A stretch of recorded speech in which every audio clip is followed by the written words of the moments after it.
Well, good afternoon to everyone, and thank you for the opportunity for joining you at this very important juncture in our discussions around what should happen in terms of climate change. I want to welcome all the panelists, members of parliament, and other participants who are part of this crucial discussion. As all of us know, 2021 is a crucial year for climate, and with COP26 only a few weeks away, we are mindful of the COVID-19 crisis and the impact that it even had on the arrangement of this COP conference. However, with every crisis, there's an opportunity. And we now have the unique opportunity to build back greener and smarter. The shutdowns and reductions in activities during the pandemic demonstrated the need to completely rethink our social and economic models of development to make them more inclusive and sustainable, and to deal with matters of inequality that is affecting us in the world. As countries begin to resume economic activity, members of parliament and public representatives in general are playing a crucial role in charting this new path. This new path, and we want to emphasize it, cannot be charted without the involvement of the people. And as the representatives of the people, members of parliament have this opportunity to hear and to let those voices be heard. This session will provide a platform thus for participants, MPs, and experts from the World Bank Group and the IMF to discuss how to build back greener and smarter, as well as the climate policy priorities for the years to come.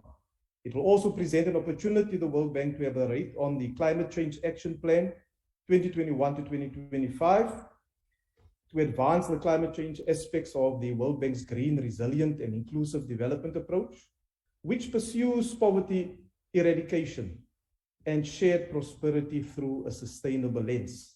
The IMF will discuss its plans for carbon pricing and policy reforms for mitigation, adaptation, and the transition to a low carbon economy.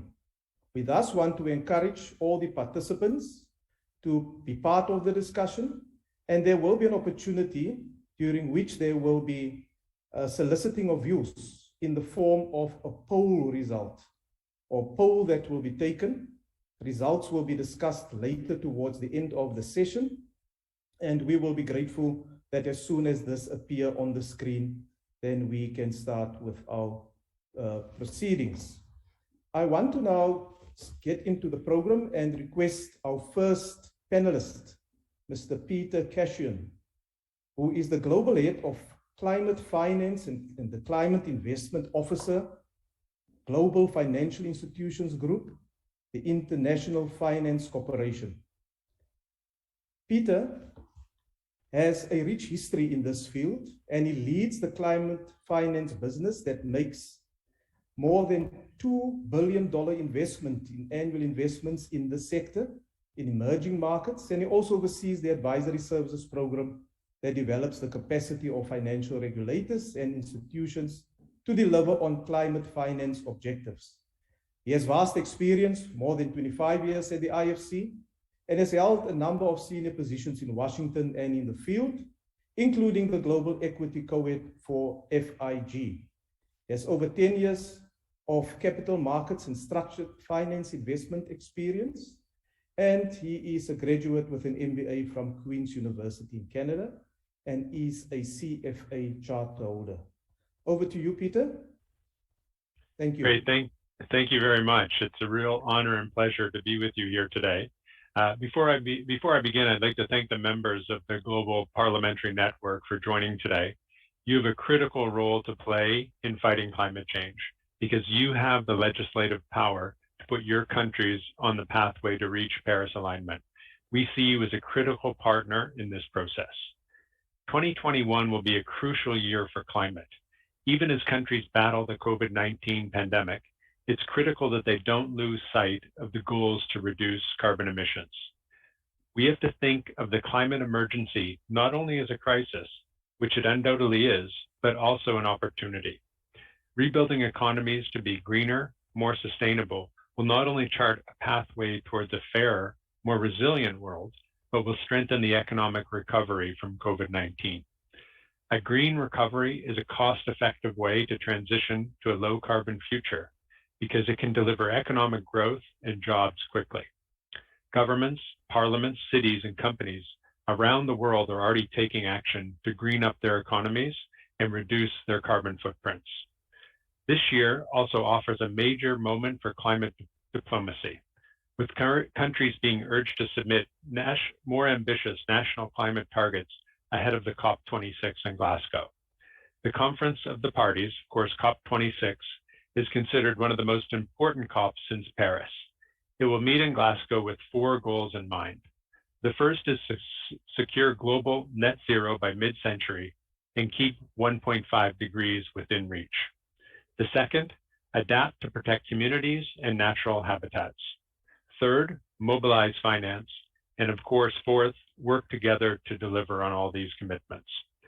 The World Bank Group is headed to Glasgow with an ambitious roadmap laid out by the second Climate Change Action Plan, or what we call CCAP. The CCAP encapsulates the World Bank Group's effort to support climate action, both mitigation and adaptation, for our government and private sector clients over the coming 5 years. It marks a change in mindset to investing in green projects to greening entire economies.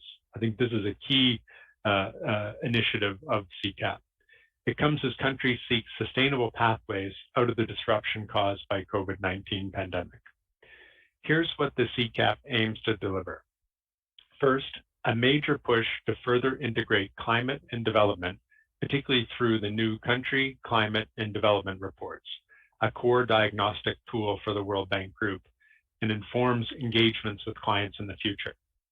The second is a big step up on finance.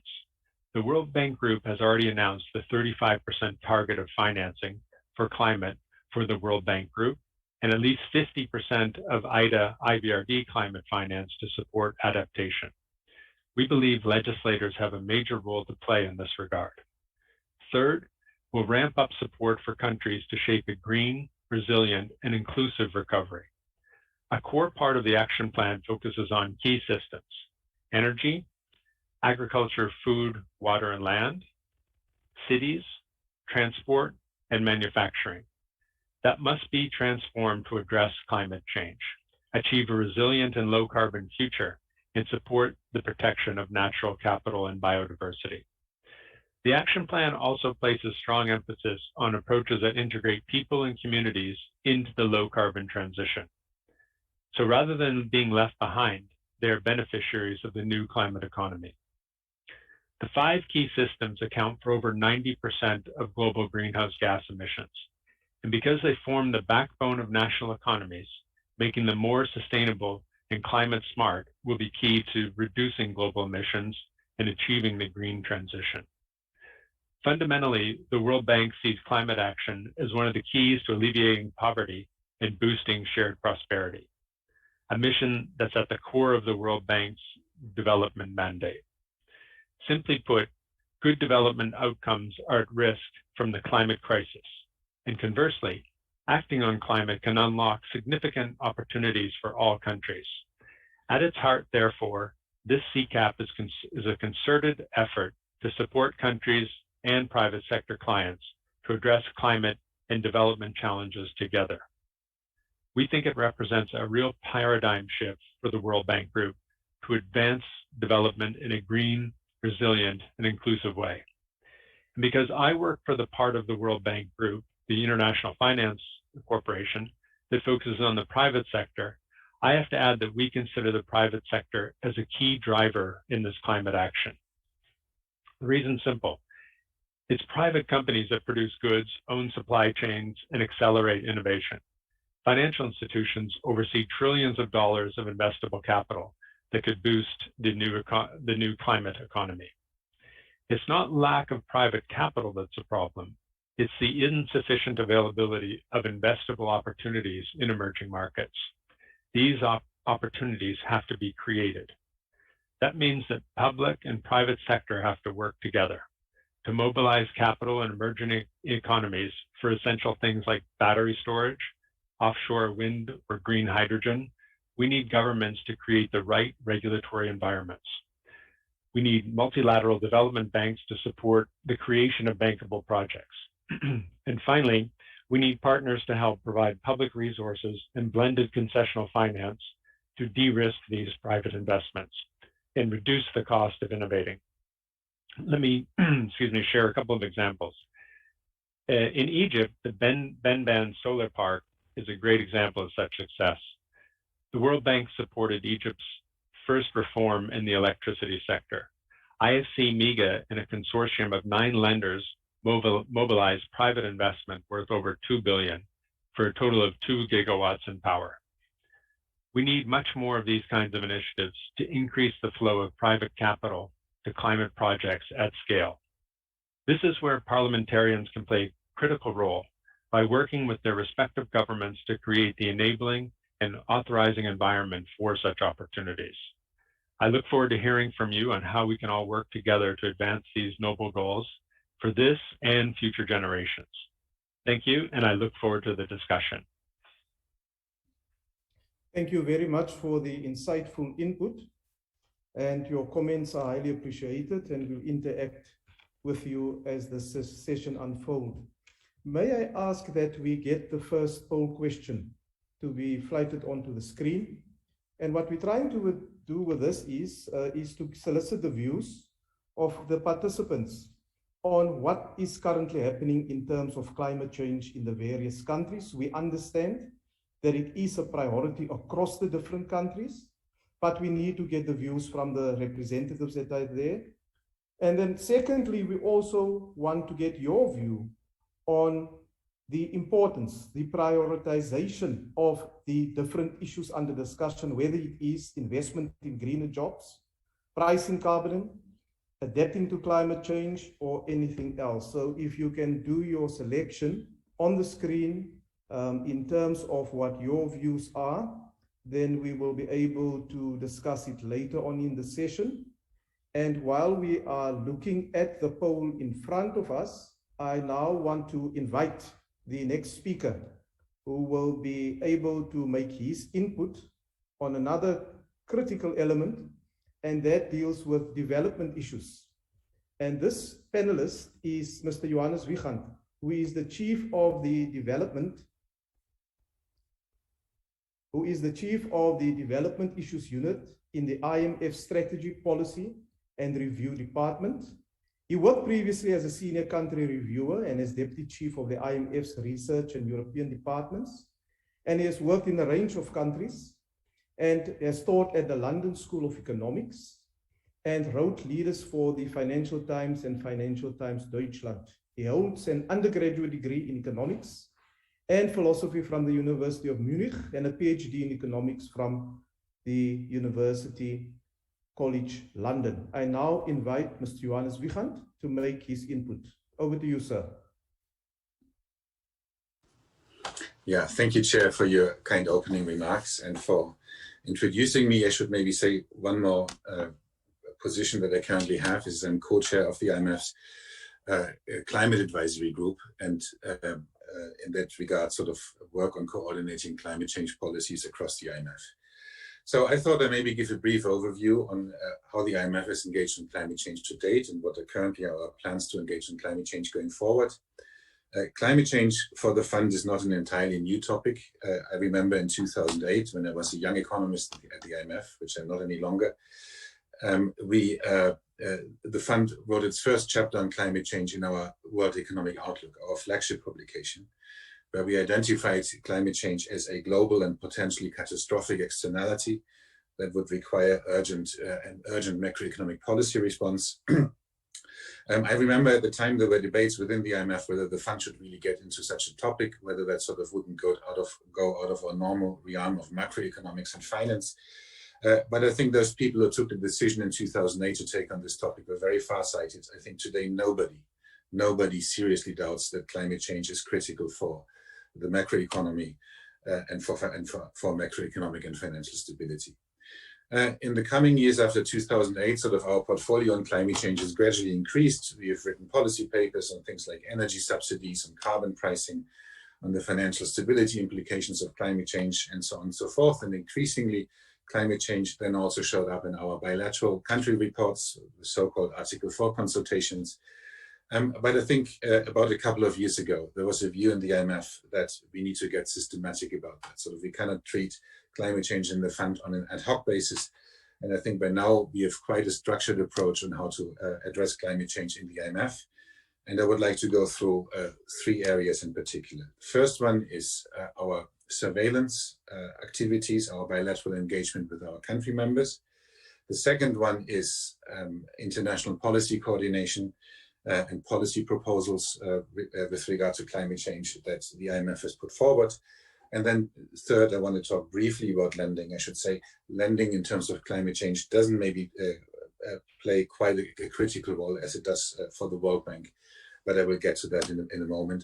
Nonetheless, we see how and where we can make our contribution there. Starting with surveillance, and our key instrument for surveillance are our bilateral Article 4 consultations with our membership. We just put out a report, it's called the Comprehensive Surveillance Review, where every few years we make a wholesale review about how we approach our bilateral surveillance with our membership. And we had a long section on this about climate change, where we also discussed how climate change relates to the IMF mandate. And again, the mandate of the IMF is macroeconomic and financial stability. And I think what came out as a key is that we sort of distinguish between 3 different types of policy challenges when it comes to climate change. The first one is adaptation and resilience building. So many countries in the IMF are vulnerable, particularly vulnerable to climate change. They will need significant investments going forward in order to adapt and to build resilience. And all of this comes, of course, with macroeconomic policy challenges. You need fiscal space in order to go through these investments. You need to identify sources of financing. You also need to understand how climate change affects your financial system, for example, and how you can make it more resilient to climate change. The second area is a very broad area, which is transition risk management. So the world overall needs to transition to net zero in the coming years and decades. And that kind of transition creates challenges for basically all our membership. First, because basically all our members are also part of the Paris Agreement. They have national determined contributions into the Paris Agreement that they need to achieve. And in order to achieve them, they will need to make significant changes to their macroeconomic policy setup, changes in tax policy, changes in spending policies, and so on and so forth. And these are important issues to cover in our bilateral engagement with the country authorities. But then there are also other groups of countries who face a different type of transition risk. I'm thinking here, for example, about fossil fuel exporters. They will see a key income and revenue stream become less and less in the coming years. And that's a very difficult transition that these countries have to go through. But of course, it's also a natural topic for our engagement with our country authorities in the context of our Article 4 consultations. And then the third area, and that's related to transition risk, but yet somewhat different, and that's climate change mitigation. Climate change mitigation is about arresting the emissions of greenhouse gases and to contain global warming. And climate change mitigation by its nature is a global policy. No country on its own can mitigate climate change. Countries can only make an adequate contribution to the global effort. And here we have written a commitment in our comprehensive surveillance review that we will seek to cover the mitigation policies of the 20 largest emitters of greenhouse gases systematically in our Article 4 consultations going forward, at least every 3 years. We should say that this engagement for the countries is voluntary. So if the countries do not want to engage with the Fund on Climate Change Mitigation, they don't have to, but we will certainly ask whether they will prepare to have a dialogue with us. I laid all this out in order to show that, of course, as a global institution, where the fund is in a unique position to be able to talk to governments with basically every country in the world on a regular basis, we need to take into account that different parts of our memberships face different challenges and have different needs when it comes to climate change. And we want to take this into account in the context of our surveillance. To do this comprehensively, I should add, we would need additional resources. We have placed a funding request in front of our executive board with regard to that, and we hope we get equipped in order to do this work as we think we should be doing it. There's also another surveillance instrument, which are our FSAPs, our financial sector stability assessments. Also in these, in the future, we want to cover climate change systematically. Let me get to the second point, and this is global policy coordination. As a multilateral institution, I think that is at the core of why the IMF exists and what the IMF is for. And we have put forward a few proposals in order how to tackle climate change at the global level. Let me mention one. That's our proposal for an international carbon price floor among the most important emitters of greenhouse gases. We think that such an agreement on a global floor could greatly facilitate and speed up mitigation efforts. The proposal also foresees that the floors can differ according to the level of development of a country, which shows that we pay tribute to the fact that there are differentiated responsibilities across countries when it comes to climate change. Advanced economies, I think, who also are responsible for most of the greenhouse gases already in the atmosphere. You can expect from them, at least in the short term, a larger contribution to climate change mitigation than maybe from developing and emerging economies. We also do policy work in a couple of other areas, which are maybe, or coordination work, which are maybe less sort of glorious or eye-catching. For example, we work on disclosure standards for climate risk in the financial sector together with other international institutions. Or we work on things like getting the right macroeconomic data for climate analysis, which is also a rapidly evolving field and where the fund is involved. Finally, let me say a couple of words about lending. As I said in the beginning, our lending mandate is quite different from a development bank. The IMF lends by its articles of agreement, so by our constitution, in case of an acute balance of payments need. It doesn't lend for individual policy purposes, like, for example, climate change. This is a constraint of our work that the international community has put in place, and that's therefore a good reason. And that means sort of our direct lending contribution to climate change from the IMF is modest in the context of our programs. There's sometimes issues like removal of energy subsidies that help both balance of payments purposes and climate change, but it's sort of, our lending is not organized around the topic of climate change. Nonetheless, we try to do our contribution. As you know, there was an SDR allocation of $650 billion a few months ago. That creates fiscal space in many emerging markets and developing economies that could, among other things, be used in order to finance the climate transition or for adaptation and resilience building. And we're discussing further options on how to rechannel some of these SDR allocations to emerging economies and developing countries. For example, through a possible new resilience and sustainability trust that where we would see close cooperation with the World Bank, and that could, among other things, help finance the green transition in emerging markets and developing countries. I leave it here, but I'm very much looking forward to your questions. Thank you very much. Thank you very much for your input. Ladies and gentlemen and fellow participants, we will now get to the second poll question that will be put, and thank you very much for your participation in the first. We had quite a high number of participants joining us. And the second poll question, which appears on the screen now, pertains to the role of the World Bank Group and the IMF in support of parliamentarians in our countries where we come from in achieving a greener and more inclusive COVID-19 recovery. You have a few seconds where you can make and indicate what your view is. And as I said, we will get back to the poll results later in the session. Thank you very much. I now want to proceed by inviting a number of members of parliament who have joined us on the platform to make an input. And may I request you to stick to the 4-minute rule, please, as far as possible, if you can do that. I know members of parliament have a lot of views, and if you give the floor to a member of parliament, they make truly use of the floor that has been given to it. I, at this stage, just want to say that it's indeed an honor and privilege to participate on behalf of South Africa and to moderate this session of the World Bank Group and IMF, the global parliamentarians that are part of this group. My responsibility in the National Assembly is indeed part of the steering committee of climate change that I'm heading. So it will be very interesting to hear the views of members of parliament from the different countries that are there.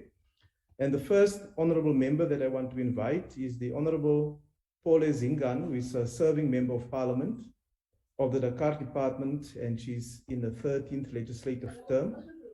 She is currently a member of the Parliamentary Network on Population and Development, as well as road security and the protection of the environment in Senegal. Over to you, Honorable Zingan.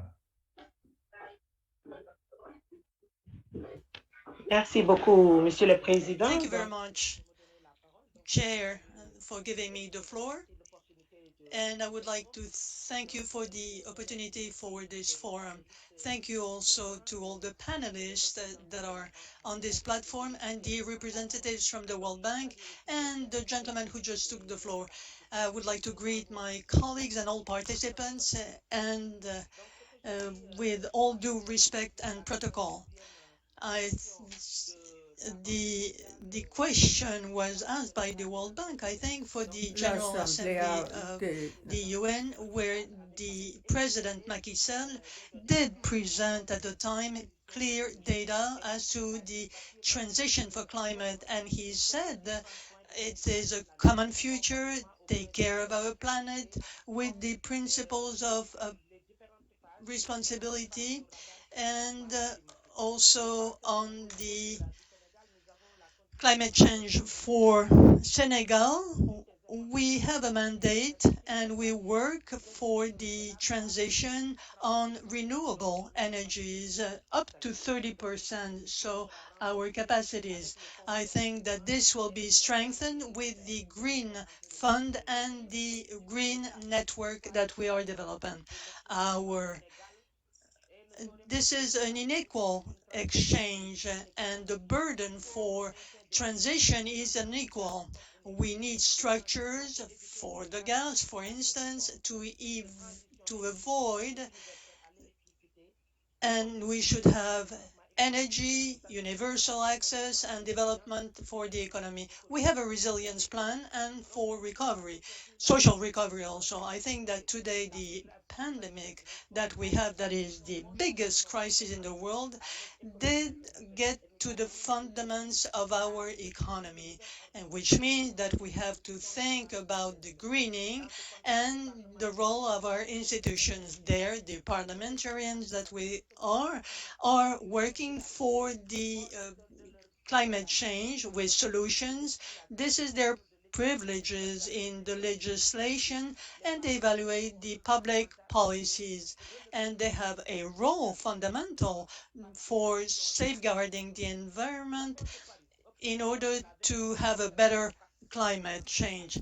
The Paris Agreement on climate during COP21 has obligations, the limitation of the green gas emissions. With these agreements, the presence that we have here in Senegal will respond to the change and will contribute to the action. The local financing, public financing, private or alternative, on the adaptation to climate change. And in 2035, the plan Senegal Emergent, with priorities for the social and economic development of our country, is based on transformation of the economy and development, human capital, protection, and governance of peace and security. I think that all these are keys targeted for recovery in all the sectors of the economy: health, nutrition, access to water. All these are the fundamentals for the impact on climate change. The These are threats on of the SDGs, which might have impacts and reduce development and reduce the fight against poverty and food security. So Senegal Emergent is a plan that will succeed, is a priority for the rural and urban development and all policies that are dependent on climate change. We validated specific commitments for reductions on emissions and so on and so forth by 2035. This is the synthesis of all commitments in Senegal and contributing to the climate change fight. That's why we have to have communication, and the parliamentarians will contribute. Thanks to the experience that we have in our experience, again, we are based on the leadership of the MPs for this and for the SDGs. The measures that are taken for the participation of me and my colleagues will bear on the climate change, and it will be a plus value, an added value for having a report on evaluation of public policies and on climate change. This technical report was produced and will be shown for the Parliament. We were given questions, oral and written, for the development of the technical reports, and the recommendations were in Senegal for reducing emissions and reducing the deforestation, laws that will support the Paris Agreement on climate, and then to control and assess the action of the government on decision enabling the implementation of the Paris Agreement. I would like to thank you for this opportunity, and together we should work together to succeed in the ecological transition and preserve our climate with all the catastrophes that we might have seen. Thank you. No, thank you very much from the honorable member for those inputs. May I also request the other honorable members who are on the platform, as well as participants, you will see at the bottom of your screen, next to the icon where the interpretation services is, there is an opportunity for question and answer. So if you can simply type in your question that you want to pose and wish to pose to the panelists to respond to into that space, and we'll ensure that it is put to the panelists and is replied to. I now want to invite the next member of parliament, who is the Honorable Marlene Malou Forte, who is a member of parliament from Jamaica. The honorable member was re-elected for a second term in the House of Representatives of Jamaica and is in a third term as a legislature, having previously served in the Senate. And she also previously served as Attorney General of Jamaica. I now invite the Honorable Member Marlene Malou Forte to address this forum. Thank you very much. Thank you, Cedric, for your kind introduction. Good morning, good afternoon, good evening, everyone. It is quite an opportunity for me to address this Global Parliamentary Forum, and I thank you for that. I should like to begin by borrowing some words from a colleague from the Commonwealth Secretariat, who has said that it is fair to say that the world was ambushed by the pandemic in 2020. And this derailed global and national plans. Lives have been lost and upended. And as each new development shock has, we're traumatized the world over. But it has been made much worse. It's not just about managing the health threats and adjusting to the lockdowns. Right across the world, and here in the Caribbean, there are stories of unbearable woes caused by what has been described as the triple whammy of the coronavirus, compounded by natural disasters, the climate change issue, and mounting debt, the economic fallout. It is acknowledged that we parliamentarians, we represent the hopes and aspirations of the people. We are their advocate, and we have an important role to play in charting new paths for them in this era. Here in Jamaica, we take the role seriously, as I believe all other parliamentarians do. We recognize that legislators and policymakers the world over need to rethink the social and economic models of development to make them more sustainable and more inclusive. not only for us in this generation, but for the generations to come. I think it is acknowledged that the current models, which are almost exclusively predicated on the high carbon emitting energy sources, and which feature increasingly dense urban centers, those models spell disaster when taken in the context of sustainability. The most recent Intergovernmental Panel on Climate Change, the IPCC report that was published in August of this year, has been dominating the news, the climate change headlines in this lead up to COP26. It is appropriately described as a sobering report that calls for urgent, increasingly ambitious actions by world leaders to tackle the climate crisis. It has summed up our situation in very dire terms. Pivot to low carbon economy now or suffer within the next decade the serious consequences of temperatures of at least 2 degrees higher than pre-industrial times. And in the tropics, believe me, we can't deal with that very well. But we're already experiencing some of these unprecedented consequences: suffocating heat waves, flash flooding across Europe, stronger and more frequent storms in the tropics, less rainfall, longer and more intense periods of drought, and this is happening just across all regions. The Caribbean countries are some of the most vulnerable to climate change, and even among the small island developing states, natural disasters are more costly and more frequent in the Caribbean. And we all know that these events, they cost lives, and they impact livelihoods, and they also rack up millions of dollars worth of damage to public infrastructure, mounting debt in the face of declining revenue. I mean, the IPCC report is really a stark warning to humanity. And I don't think any of us can argue with the definitive scientific evidence in the report, which shows how climate change is intensifying on a global scale with widespread impacts. For us, with limited fiscal capacity to respond, the reality is only exasperated by the effects of the COVID-19 pandemic when we throw that in the mix. Vulnerable countries like ours are operating on reduced budget, tight fiscal space, and we're struggling to limit the economic fallout that have happened while seeking to minimize the casualties. Notwithstanding that, I'm pleased to report to the forum that Jamaica has increased its climate ambition over the past 2 years. We remain committed to advancing the climate action, and we're determined to build forward better and greener.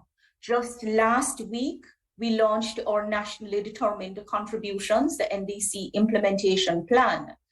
It contains a detailed roadmap to achieving our climate targets in accordance with the Paris Agreement, and the plan can be accessed on the World Bank website. I mean, we all know that these NDCs are important to gauge how each country intends to do its part to reduce global warming. And we know that they should be submitted every 5 years, but some countries are behind. And I'm really grateful that in Jamaica, we were able to get the work done and submit it. So we have updated our NDC, setting new ambitious targets to increase the use of renewable energy. And I'm listening very keenly because we do need financing for this. We need advanced energy efficiency, and we have to take steps to protect our forests and our natural assets. The revised NDCs intend to reduce our emissions ambitiously up to 28.5% by 2030. In addition, we have developed a long-term low carbon and energy resilient strategy, which is our pathway to achieve the net zero emission by 2050. And we're completing our national adaptation plan, which identifies the sector needs to build resilience and help us to generate opportunities for entrepreneurs in a sustainable way. Lastly, I'd just like to say that the government of Jamaica is also exploring the feasibility of floating a green bond on the Jamaica Stock Exchange, and we're exploring opportunities to engage more broadly in the carbon market. It is our belief that these initiatives are fundamental to the policy social and economic shifts that are necessary in the decades ahead. And for these reasons, I have been listening quite intently and have been eager, and I'm eager to hear more about the World Bank's Climate Change Action Plan 2021 to 25 to advance its green, resilient, and inclusive development, the grid approach to development financing. I've also been listening keenly to the IMF's plan for carbon financing and policy reform for mitigation, adaptation, and the transition to a low carbon economy. So time permitting, I'd also like to mention an initiative that the Commonwealth Secretariat has ramped up its advocacy on, and it is the multilateral debt swap for the climate change action.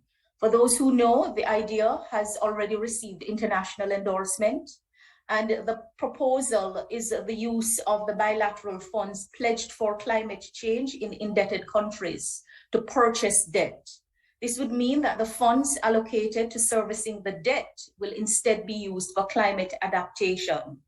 And it is said to be a win-win that will improve the debt management while simultaneously ramping up investment in climate resilience. Lastly, the model is said to be an important part of the suite of support measures and innovations that the Secretariat is really ramping up its advocacy on. Here in the Caribbean, we had a webinar recently on innovative financial institutions for public debt management. The meeting encouraged our authorities to take immediate action to integrate debt management and climate resilience, and to adopt the approach of tackling both crises simultaneously and demonstrate how debt for climate swap solution can do just that. I will pause here and I look forward to the interactions and the questions. Thank you. Thank you, Honourable Member. I now want to recognize the next Member of Parliament to make a contribution is the Honourable Mezahir Efendiev from the Republic of Azerbaijan, who is a Member of Parliament and is currently busy with studies in sustainable development management. Over to you, Honourable Member. Thank you very much, Mr. Moderator. And first, I would like to thank all organizers who gather this forum, and also would like to greet all the forum participants. Honorable guests, dear colleagues, as a country seeks to resume economic activity, parliamentarians, as representatives of the people, have a crucial role to play in charting a greener and stronger path. To that purpose, again, let me also take this opportunity to welcome members of Parliament in the next annual Global Parliamentary Forum. The COVID-19 pandemic and challenges occurred from global pandemic resulted in an economic contractions in 2020 and slowed recovery afterwards.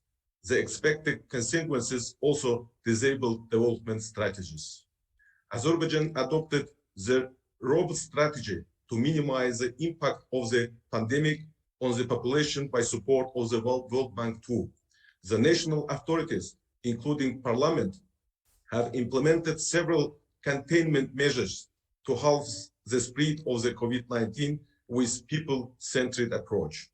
Through important reforms, democratic governance, and true leadership strategy, our country could create best practice among the respective member countries to fight against global pandemic. Today, our world fight not only with the global pandemic, but negative consequences of climate change. Azerbaijan is also considered as highly vulnerable to the adverse effects of climate change in regard to the geographical locations. Our country suffers from the negative effects of climate change and the increasing number of the extreme weather events such as floods, droughts, heat stress, and other significant changes. Thus, policy priorities also including addressing climate change and fragilities. Here in Azerbaijan, the UN Framework Conventions on Climate Change in 1995 was ratified. and country 2 years ago joined the landmark Paris Agreement. In 2000, Azerbaijan joined the Kyoto Protocol as a non-annexed country. As part of its international commitments under these instruments, Azerbaijan ensures regular reporting on climate change-related trends and developments in the forum of the national communications and biennial update reports. While Azerbaijan is not a major contributor of the greenhouse gas emission, it is committed to a 35 reduction target in the level of greenhouse gas emission by 2030 as a part of its commitment under the Paris Climate Agreement. Azerbaijan increased investment in the energy efficiency, achieve renewable energy targets, and invest in new technologies, diversity its economy, and adopted greener growth strategy to implement regulations and the protocols. The economy of Azerbaijan has affected with the crucial social and economic issues faced due to the about 1 million IDPs from Karabakh as a result of illegal occupied lands of our territory for 30 years. As the occupation has ended in November 2020, the last year can also be considered as a year of return, stronger return. During last year, reconstruction work has successfully implemented by Azerbaijan. Despite ecological damages in the occupied lands of Azerbaijan, Azerbaijan starts to create smart cities and villages, development concept in the liberated land. This is open proof of the stronger and greener return by Azerbaijan. The main message of my speech on behalf of Milli Majlis, Parliament of Azerbaijan Republic, is as follows. Climate change is running faster than we are. The world changes. Parliamentarians have an opportunity and constitutional responsibility to play a significant role in supporting and monitoring implementation of the Sustainable Development Goals, a universal agenda for all the people, planet, and prosperity. The parliamentarians are the main governmental entities to adopt and promote engagement, good practice, and tools from around the world as needed, depending on the national context. In this respective manner, once again, I would like to highlight that unless we implement the Paris Agreement and its commitments, we will not bend the emissions curve nor achieve the Sustainable Development Goals. And since environmental protection is at the forefront of the Agenda 2030, we need to feel responsibility by heart and provide legislative and democratic governance for the people. Once again, thank you for your attention, and I am really looking for next steps and your questions. Thank you. Thank you, Honourable Member. We now come to the fourth Member of Parliament who will make a contribution in this discussion, and I hope I pronounced the name correctly. My apologies if there's any mispronunciation.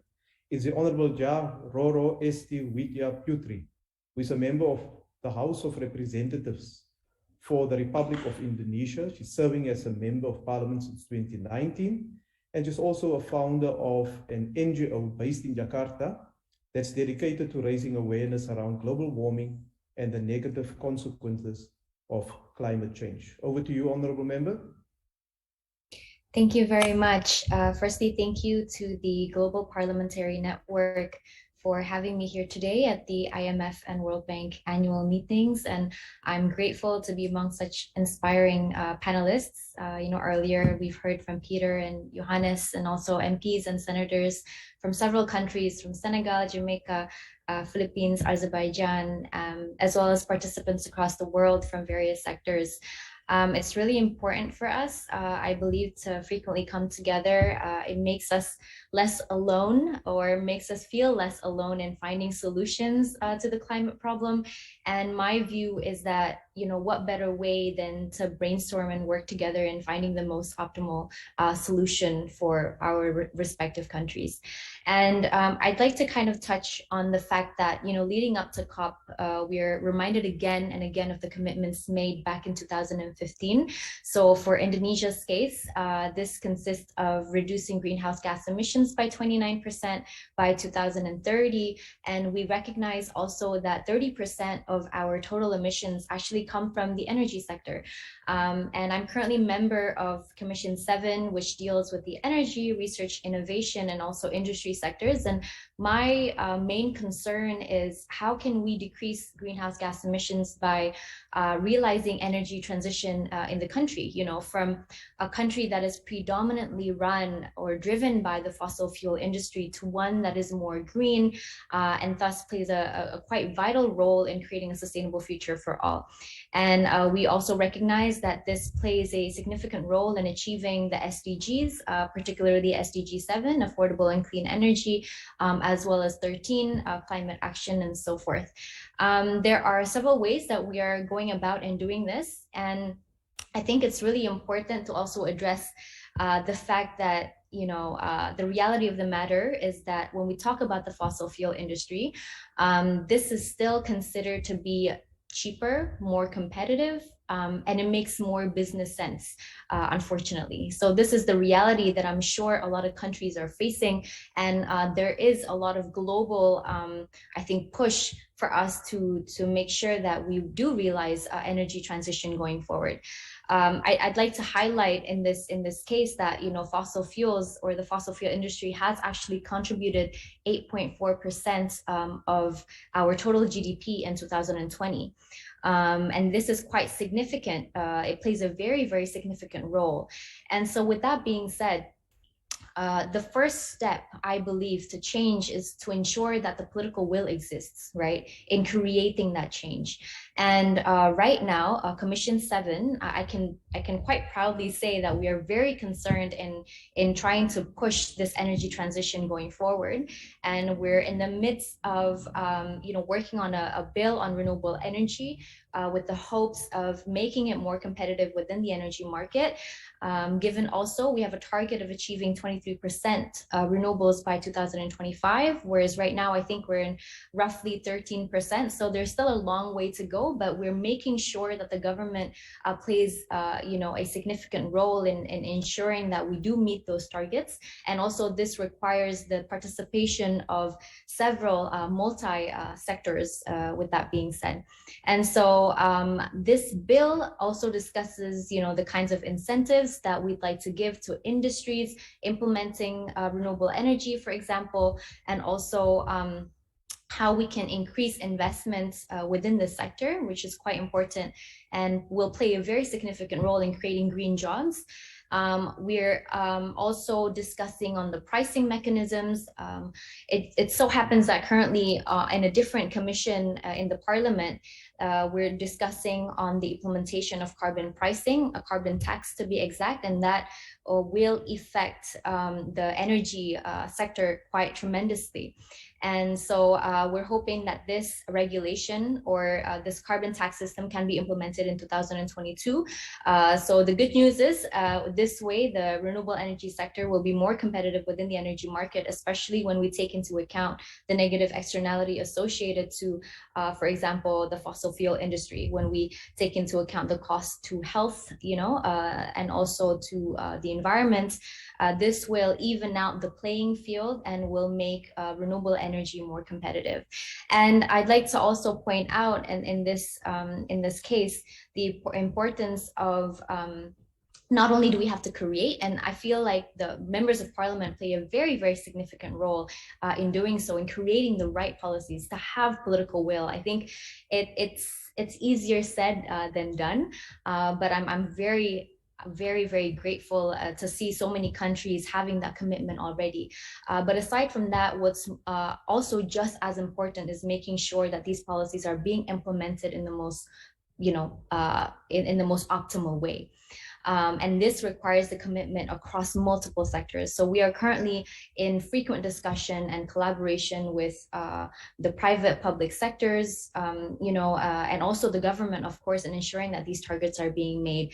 And we are very committed also in realizing net zero emissions. It just so happens that our target is being aimed for 2060. And so this includes within the energy sector implementing CCUS technologies, for example. There are plans of also implementing coal-firing systems within existing coal power plants, and also in the future stopping coal power plants or the building of new coal power plants in the future. And the last point I'd like to also share here is that I'm also member, aside from being a parliamentarian, I'm also member or a commissioner of the Low Carbon Development Initiative in Indonesia.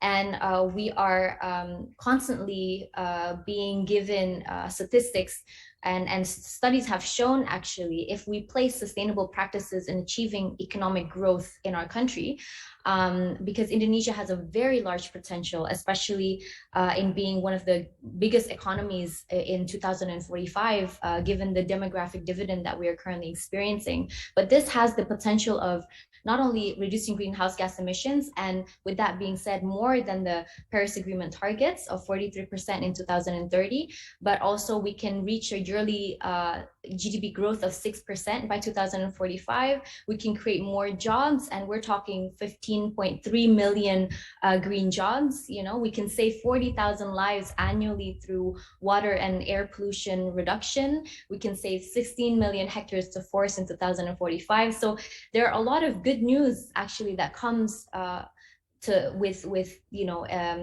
pushing through change, right? And I understand that change is uncomfortable. The more I spend my time as parliamentarian, the more I understand the reality of the situation, but this does not stop me in ensuring that we make the right move going forward, because if not now, then when? And I believe that it is time to act, and it's time that we work together in creating that change. So I guess that's a few words from me. Thank you very much. Well, thank you very much. And may I thank the different speakers from the countries who have participated, from Senegal, also from Azerbaijan, from all the way from Jamaica, and also Indonesia. We've covered the globe in that respect, so we are geographically very representative. But I'm even more excited because I've seen such a lot of female members of parliament participating in this discussion, because ultimately this is not only about climate change, it's about equality. And I believe that women's rights are human rights, and they are often at the brunt of facing the catastrophic and other climate calamities that confronts us. So thank you very much for your participation, and I sincerely look forward to further engagement with you, either in this forum or elsewhere. And I hope to see you once we are taken off the red list of countries, possibly in Glasgow, so that we can personally interface in the different opportunities that will arise there. May I now get the results from the first poll being flighted on the screen, please? Honorable members, participant panelists, there we have the first outcomes from the polls that were conducted, and we can see there's generally a concern from everybody on this platform. 89% indicated they are very, very concerned about the current situation that we are facing and the importance of tackling climate change. And then in terms of the second question that has been asked, we can see that there is a more mixed and even response that has been forthcoming from the different participants. There's a spread indicating the need for investment in greener jobs, pricing carbon, and so forth. So that is fairly made up of the participants who were part of this. What comes out of this poll, though, is the importance of awareness. Awareness is there. And out of this awareness comes different views in terms of where the emphasis should be. And there could well be, and we haven't asked that question, that there could be geopolitical considerations involved, as well as local economic conditions that countries confront due to the COVID-19 pandemic that has faced them, because you must rebuild. but how can you rebuild if you are not exactly sure where the financing is going to come from? May I have the result of the second poll as well, please?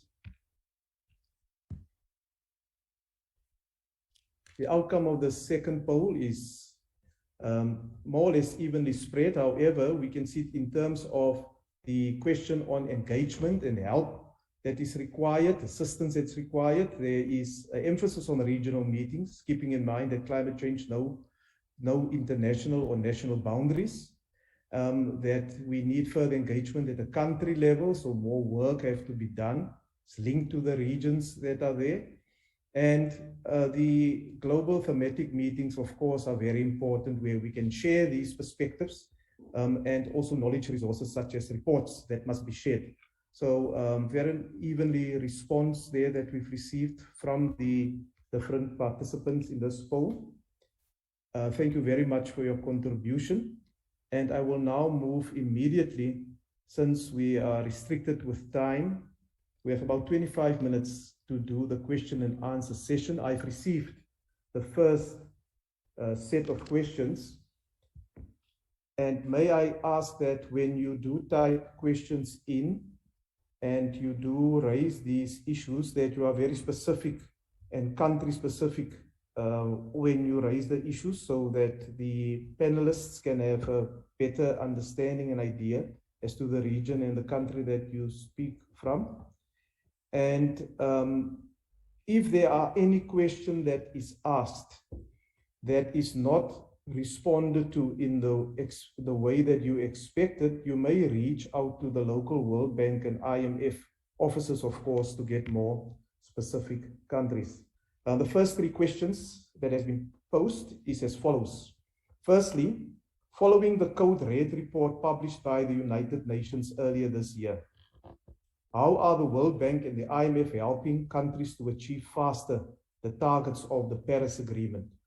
From at least 2 different members of parliament that participated, this issue is there, the Code Red report, and what do we do to achieve the targets further? The second question is support from the World Bank and IMF to poorest countries to build a sustainable development framework. What type of support is there to these countries? And then there's also a question from Kimi, who says putting the right price on carbon emissions is critical. What are the prerequisites and how quickly can this happen? I now want to go to the first panelist, which was Peter, and I give you the first bite on this one, Peter, if you wish to respond, and thereafter I will go to Johannes. Over to you, Peter. Great, thank you very much, Representative Froelich. Yes, so I will address the first 2 questions regarding Code Red and support to the poorest. And I think we also in the chat had a question related to specifically to Kenya, so maybe I'll address that as well. So the response I would have is really that this falls directly under our climate change action plan, and that it's a multi-pronged approach that moves from just financing projects to greening a green project to actually greening an entire economy.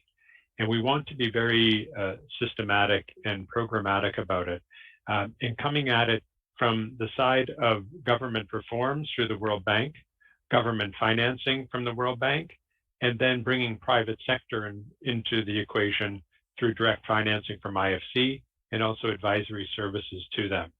So as we've laid out, we want to achieve a 35% of our financing to be climate related.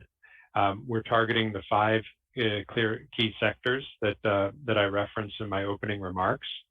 And we believe that this approach and having as well our climate change and development reports for each country where we're active will allow us to pinpoint with the government what are the key priority areas to address climate change, and both from a mitigation standpoint and an adaptation standpoint. Related to the second question about support to the poorest countries, I think this is a critical area where adaptation comes into play, because unfortunately, these countries, the lower income countries, are not really the ones producing any significant share of greenhouse gas emissions.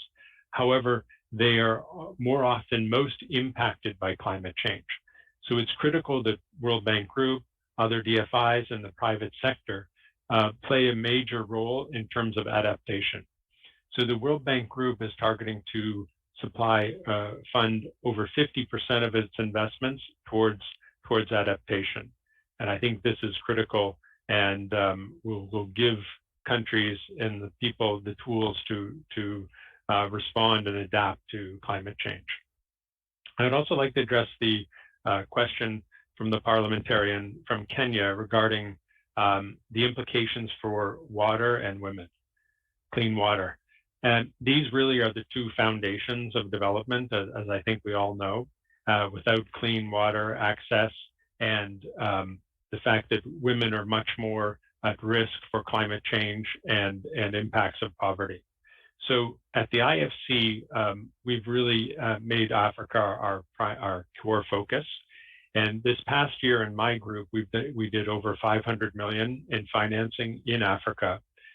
Over 220 million of that was in Kenya. And these were typically in the form of green loans or green bonds to financial institutions, which then are on lent to projects that are in the renewable energy, energy efficiency, smart cities, etc. Women in financing of women-owned businesses is also a core part of IFC's business. Over the last decade, we've provided 3 billion of financing to women-run entrepreneurs. In Kenya alone, we've provided 5 advisory service projects to banks in Kenya to equip them to better service and lend women entrepreneurs. And we've also provided 5 loans to these same banks. Climate Smart Agri, which is really critical for having more efficient supply chains for production of agribusiness, reducing greenhouse gases, and also minimizing the impact on climate, in particular, ensuring that clean water is maintained. So that's the way I would address those first 3 questions. And maybe I'll pass to Johannes regarding the pricing of carbon. Thank you. Thank you very much, Peter. Over to you, Johannes. Yeah, thank you, Chair, and also thank you, Peter, for these responses. And many of them overlap with what I would say, so it can be relatively brief. So I understood the first question, at least to contain how can we help countries achieve their commitments under the Paris Agreement. And I think that is a discussion in the context of our bilateral consultations with the countries that we want to have on a systematic basis. So that falls under transition management. We ideally would like to engage with every member country of the IMF. That means basically with any with any country in the world, sort of in cycles of at least 5 to 6 years, systematically on how can they adapt their macroeconomic policies in order to achieve their commitments under the Paris Agreement. And that includes tax policy, that includes spending policy, that includes financing questions, and so on and so forth. And I don't think you can give a generic answer here because every country's circumstances are different. But I think we have, conceptually, I think we at the fund are preparing ourselves well to have this discussion with all our member countries. The second question was on how can we support the poorest countries in the context of the green transition. I think again I think the World Bank is probably the first institution to address this question. But of course, the fund plays a part as well. Of course, we have a lot of low-income member countries. I would also point to the work on adaptation, where, by the way, we are seeking to cooperate closely with the bank in order not to duplicate efforts, as many poor countries are in regions which are already hot and quite affected by climate change. And that gives rise to all kinds of macroeconomic policy challenges on which you would like to have a regular dialogue with these countries.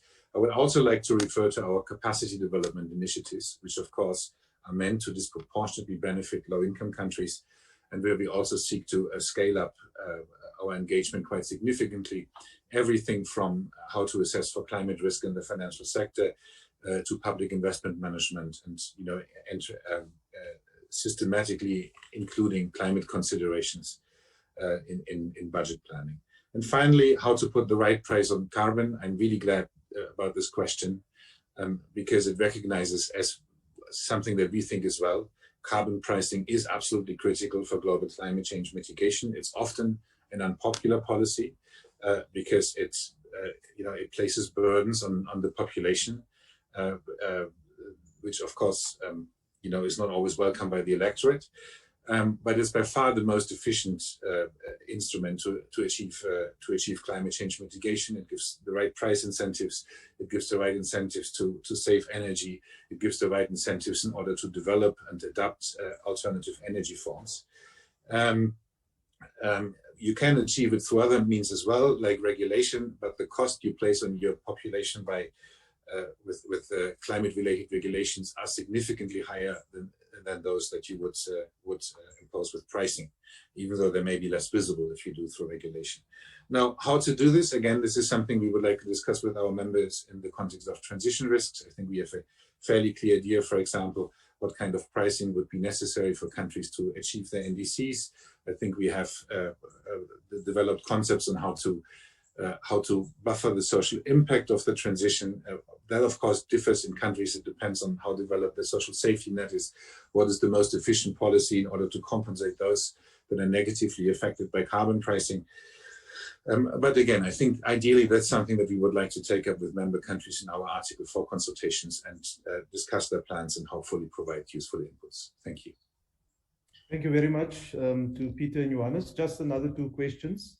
There's a question from the Honorable Senator Muhammad Tala Mahmood from Pakistan that reads as follows: how can this forum help countries achieve specific national programs for climate risk reduction? And in Pakistan, it refers specifically to the tsunami program goal of planting 10 billion trees. And secondly, another question from the Honorable Member from Kenya on the support that is being provided for capacity building in logistics in relation to climate change in the Africa region. I hope you got those questions. I'll first go to Peter, and then thereafter Johannes can comment. Over to you, Peter. Great, thank you. Very happy to address the question on climate risk. So as we all know, a key component of the Paris alignment and within the Paris Agreement is climate risk assessment. So we at the World Bank Group have committed by 2025 to make all of our investments 100% Paris aligned, which means that both the governments and the companies with whom we work need to have that capacity to do climate risk assessments.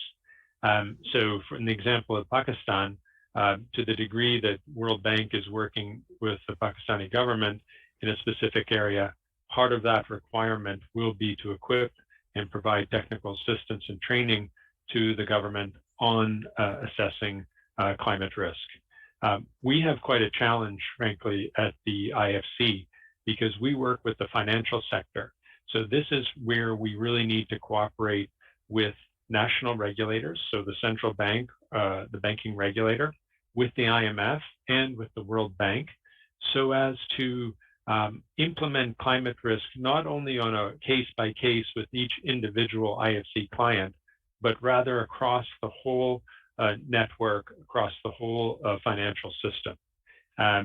So as an example, in Pakistan, if we were to make an equity investment in a bank or provide a credit line, we would not only work with that individual bank, but it will be critical to work with World Bank Group, IMF, and the regulator to adopt climate risk across the board. So I think that would cover the first question. Logistics and infrastructure in Africa, I wasn't entirely clear on the specific question. Would you be able to elaborate a bit, or unless somebody else would want to comment on that? Peter, maybe I should just repeat or give Johannes an opportunity first, but I will repeat the second question that comes from Kenya, which was in terms of the support being provided for capacity building in logistics in relation to climate change in the Africa region. So it's actually a very broad question in terms of support that is given to the African countries. But Johannes, will you be able to respond to that? Yeah, I will try to respond, but it seems to me that these issues are sort of relating more to specific projects rather than overall macro policies. And I think in that regard, sort of we tend to be more in development bank territory than the IMF. I think a general question is, of course, the IMF also does capacity development in our areas of expertise, and many of that relating to climate change. So I already talked about the public financial management, public investment management is assistance program, where we seek to introduce a climate component. But it also relates to the design of climate change mitigation policies, for example. So we have fielded technical assistance missions in many countries to help design such policies. It relates to pricing in the financial sector. It relates to data issues where we can provide a capacity development to countries. It relates to core activities of central banks and ministries of finance, for example, how to include climate change into the macro modeling, where we also have a TA program. It relates less to the issues that are specific to your question. So I'm not aware that we have specific TA on logistics, or the other one was on if I understood correctly, on a tree planting program, which seems quite project oriented, and then that's sort of somewhat out of the realm of the IMF. Yeah. Peter, is there any further comment from you? I'll just say a comment on capacity building. So that's something we take very seriously in terms of giving both our clients and regulators the capacity to make climate-related investments. So as a quick example, we have the Sustainable Banking Network, which has over 30 countries and regulators as members. And we work with that network to give them the capacity to promote policies that promote climate finance and green finance. So that's one of our programmatic approaches. And then we have specific tailored firm level, so at the company level, advisory services, technical assistance that allows firms, companies to be able to take the proceeds of our investment and then deploy those successfully into green climate projects. Thank you. Thank you very much. One of the issues that we are discussing currently in these G20 meetings that is currently taking place, and it comes from developing countries, amongst them South Africa, where I'm from, and it deals with the issue of a just transition. We realize there's a problem. We realize we need to change the behavior. We need to shut down the coal mines, but we are very aware that there are hundreds of thousands of people who make a living out of those coal mines. And to effect that transition, you will require extraordinary support. And one of the main emitters that we've identified in South Africa, it's one of the major companies in South Africa, who is indebted. So it means that we are trying to fire up the economy to become industrialized, but the methods that we use is going against our commitments in terms of our NDCs. We have also revised our NDCs that is very much more ambitious. But at the same time, you find that the difficulty you have is in terms of financing. If you want to make this transition and want to avoid this situation where a lot of your people become unemployed overnight, and where towns that has been built over years on these coal mines all of a sudden shut down, it can cause internal disruptions from taking place.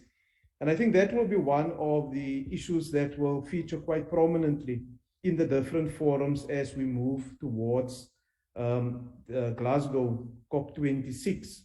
Secondly, we are also mindful that while the developed countries have done a lot and they have the resources to make the shift, you do find that there are still certain practices taking place in the economies of the developing countries, where you find increasing or still flaring taking place in the North Sea from some of the major economies. And there's a lot of focus that is put on developing countries to say, change your behavior, but equally, and that is a view that I'm putting across, we're saying that we need to put the monitoring mechanisms in place also to ensure that the developed countries, while taking the lead in this, also move rapidly away from some of those practices that are occurring. You have emphasized a very important point on the role of the bank, World Bank, but also the role of the IMF in support that is there.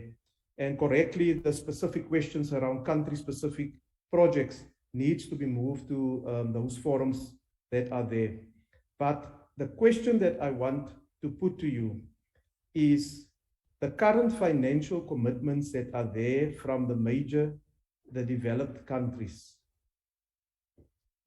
Is there enough ambition in terms of financial commitments for us to turn this corner? From where you are sitting and you are working on these things on a daily basis, do we have sufficient commitment, financial commitment, to implement and effect the change that is required? Just very briefly, please. Over to you, Peter. Thank you, Representative Froelich. I mean, an incredibly relevant question. I'll just answer it briefly. 5 years ago, probably not. There was insufficient level of commitment, I would say. Today, I would definitely say there is very strong commitment, and I think this is the core strategic priority of the World Bank Group. This past year, we financed 26 billion in climate-related investments.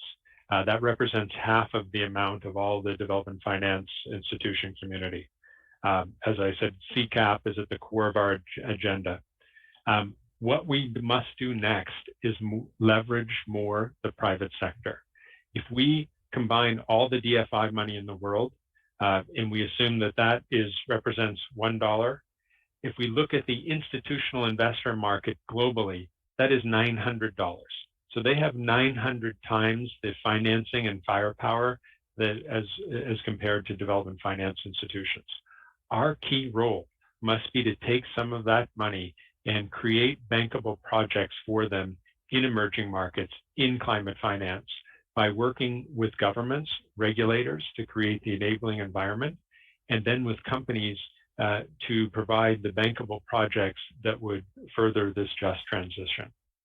I could go on, but I know we're short on time, so let me pass to Johannes. Yeah, thank you. Yeah, thank you. And I have the same reactions. These are questions where we could probably discuss hours. We have very good questions. We have a couple of minutes. I think the first question is on the climate transition in countries which depend importantly on fossil fuels. And South Africa, with the large coal mining industry, is one of them. And I think we are very aware that for these countries, the transition is particularly difficult. So it's not only that, through, say, carbon taxes, you put a burden on consumers. It's also that there's a large sector that depends on fossil fuels. I don't think I can give you a comprehensive answer now, but I think nobody would advocate that people lose their jobs overnight and leave people without help. What you need is a very carefully framed climate transition strategies that have a very strong social component, that have a labor market component, that have a component in terms of fiscal support for those countries who would lose out from the transition, and you could ideally take some of the carbon tax revenues in order to finance these transitions. But I fully recognize that in countries like South Africa, this is even more difficult than it is elsewhere. And then in terms of the global commitment, I think Peter is in many ways better placed to talk about that than myself about financing. I think you can give a bureaucratic answer. There's a 100 billion commitment under the Paris Agreement, and we're getting close to that from everything that I read, but we're not quite there yet. Of course, is 100 billion the correct number? That's a different question to ask. I would say we should think about two things when we talk about climate financing and compensation of emerging markets. The first one is adaptation and resilience building. As somebody said earlier, often these countries haven't caused the problem, but they're faced with the cost of it. I think that comes with a certain obligation to assist countries with adaptation and resilience building, including financially. But the second one is also, how do we get to a global climate accord, global climate mitigation policy? And we are very well aware that this, as I said earlier, requires differentiated responsibilities according to the level of development. I referred to our international carbon price floor, but of course also a financing mechanism could be connected to such a global mitigation agreement, where countries agree what is needed in order to organize a global transition in the most effective ways. I could go on and talk about technology transfers and all kinds of things, but we don't have the time here. But it's a very relevant and fascinating topic. Thank you very much to Peter and to Johannes for the response. Before I make the concluding remarks, I now want to invite a presentation from the graphic artist. Thank you very much. Let me share my screen so I can get that up for you.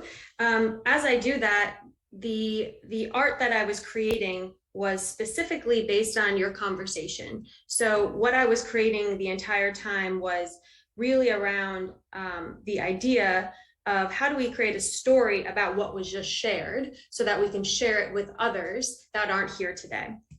So with that in mind, let me share my screen and you can let me know when you can see it. Give me one moment. Here we go. It should be on your screens now. So I'll take you back through the story, but here's the journey that we went on today. And we really started, if I can take this down, back you up into it. To tell this story today, we wanted to answer the question, how might we build back fairer, stronger, and greener as we think about the road to COP26? We talked a bit about how out of this COVID crisis, we require a bit of a new roadmap because many things became very clear to us through that crisis. One of the things that became most clear is that we need a human-focused approach when we think about climate change. It's not just about cutting carbon here and there, it's about a holistic human approach.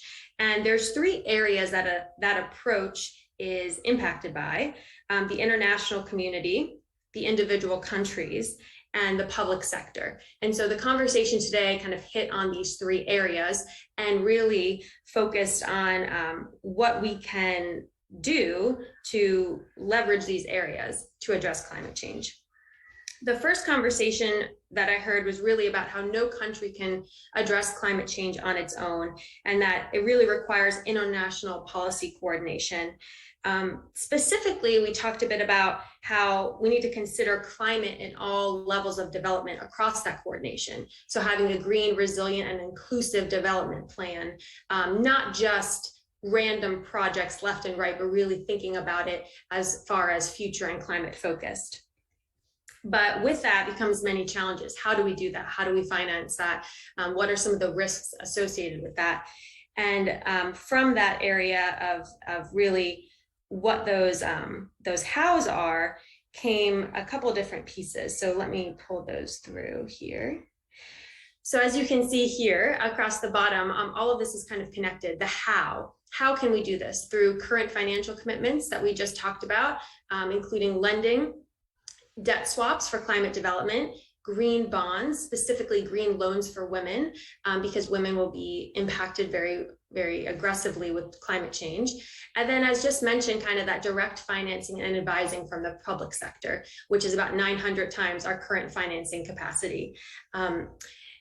We also talked a bit about how each country is a bit different. And in the center of the screen, you see that really the identifying the priority areas is going to be key for your country's understanding of what comes next. So that might be carbon pricing, which will help make renewable energy more competitive.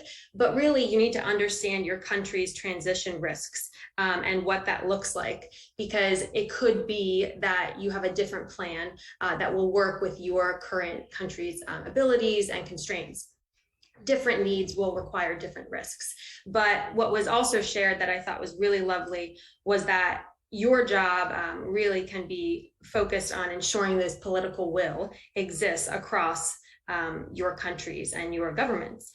The end comment that I really loved when I heard it was, we need to remember that this is keeping a just transition mindset in mind. So all of these changes will impact the human at the end of the story, the human focused approach. So we need to remember to keep a just transition in mind as we think about what good policy looks like. And with that, I will transition back to the team. Thank you for having me. No, thank you very much. That was an excellent presentation. and it captured the entire discussion as it evolved this afternoon. My job now is simply to thank the panelists, as well as the members of parliament on the platform and those who have participated. And one of the honorable members, Marlene Forte from Jamaica, actually makes the point, what the graphic artist also said now, is the role of parliamentarians in keeping their governments on their toes and accountable, and to make it their business that they know what the governments are discussing and they know what must be implemented in a specific regulatory environment, and the transparency in the process. And in the interest of time, I just want to say thank you very much. It was really a good discussion that has taken place. We look for further engagement, and I want to remind you of the session tomorrow morning, 9 o'clock Washington time, that will start under the theme of scaling up inclusion and resilience through the private sector. Thank you very much for your participation, and this session is now adjourned. Thank you.